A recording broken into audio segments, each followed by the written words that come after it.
If you're planning to spend some marketing budget on a trade show, how do you make sure you get return on investment?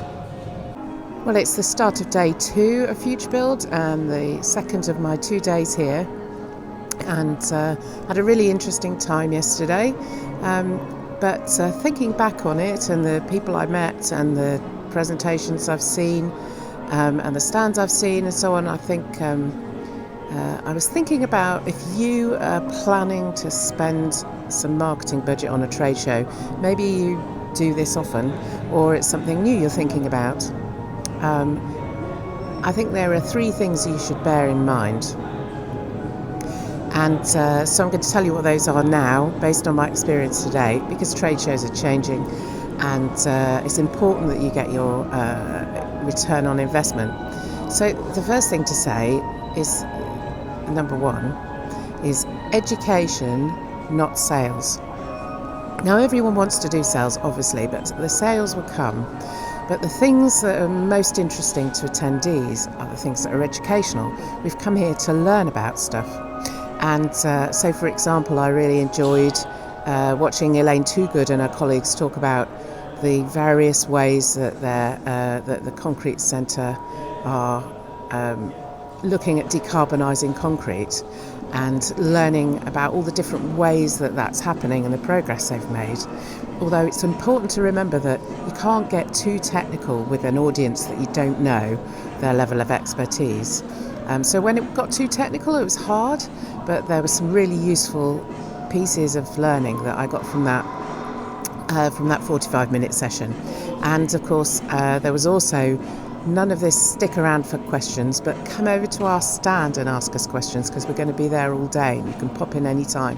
And they also had a lot of really useful resources that you could get hold of. There lots of publications and brochures, but again, very educational, and also opportunities to use QR codes to download links and get access to the same content online, which is obviously very useful for people, particularly with a sustainability bent. So that's educational, not sales. The sales will come. And then the second thing is human comfort. Now, I've been coming to FutureBuild, or EcoBuild as it used to be called, for over 10 years, maybe a bit longer than that. And human comfort has always been important. Now, in the past, it was things like Wi-Fi, but the Wi-Fi has been fixed. And people's phones are much more effective, their batteries are more effective, so they don't have a problem with charging points anymore. But they do still have a problem with exhaustion.